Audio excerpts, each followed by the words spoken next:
وزیر اعلیٰ سندھ سید مراد علی شاہ کی ہدایت پر کورونا وائرس کے متعلق ڈسٹرکٹ ملیر کے نگراں صوبائی وزیر غلام مرتضی بلوچ کی صدارت میں اجلاس میں deputy commissioner Malir Shahzad Fazal Abbasi, SSP Malir Syed Ali Raza, DHO Malir doctor Ahmed Ali Memon, WHO education population welfare head سمیت دیگر متعلقہ افسران کی شرکت۔ اجلاس میں ڈپٹی کمشنر ملیر شہزاد فضل عباسی نے بریفنگ دیتے ہوئے کہا کہ ضلع ملیر میں کورونا وائرس سے بچاؤ، احتیاط اور ہیلتھ ایڈوائزری پر عمل درآمد کے لیے تفصیلی بات چیت۔ اب تک ضلع ملیر میں کورونا وائرس کے 15 مشتبہ افراد ہیں جن کو گھروں پر کوارنٹین میں رکھا گیا ہے، جن کی روزانہ کی بنیاد پر رپورٹ لی جا رہی ہے۔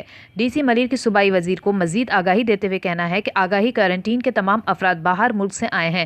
اجلاس میں صوبائی وزیر کی محکمہ محنت کمشنر سوشل سیکورٹی سیسی کو لیبر اسکوائر کے لیے پیرامیڈیکل اسٹاف کی مقرری کے لیے خط لکھنے کی ہدایت۔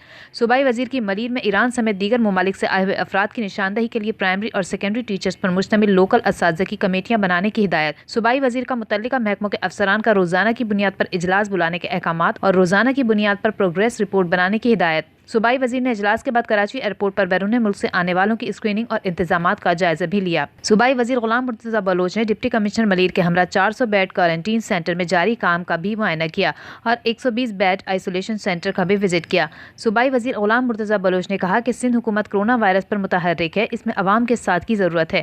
صوبائی وزیر اعلیٰ سندھ کی ہدایت پر ضلع ملیر میں بھرپور اقدام کیے جا رہے ہیں۔ تمام سرکاری اور نجی اسپتالوں میں کورونا کے متعلق انفارمیشن ڈیسک بنائے جائیں گے۔ عالمی وبا کورونا وائرس سے بچنے کے لیے سندھ حکومت کے بروقت اقدامات کی پذیرائی ٹیم ورک کی بہترین مثال ہے۔